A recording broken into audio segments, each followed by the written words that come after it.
ఈ రోజున మీ అందరి ముందు శంకరాభరణం రాజలక్ష్మిగా నిలబడ్డానంటే అది మా గురువు గారైన కె విశ్వనాథ్ గారి వల్లే. ఈ శంకరాభరణం చిత్రంతో ఒక తెలుగు పరిశ్రమలోనే కాకుండా మిగతా అన్ని భాషల్లో కూడా నేను యాక్ట్ చేయగలిగానంటే గ్యారెంటీగా అది మా గురువు గారు పెట్టిన భిక్షనే చెప్పాలి. ఈ రోజుకి ఇన్ని సంవత్సరాలు అయినా కూడా ఏ కేరళకి వెళ్ళినా ఎక్కడికి వెళ్ళినా శంకరాభరణ రాజలక్ష్మిగానే చలామణి అవుతున్నాను. అది నేను చేసుకున్న పూర్వజన్మ పుణ్యం. నేను అసలు నాకు కెమెరా అంటే కూడా అంత ఏమీ తెలియదు.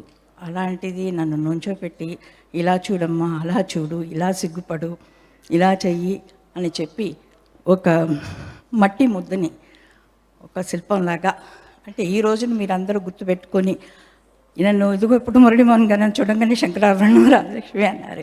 అంటే అందరూ ఇంత బాగా గుర్తుపెట్టుకున్నట్టు మొదలవటం ఆయన వల్ల అయ్యింది.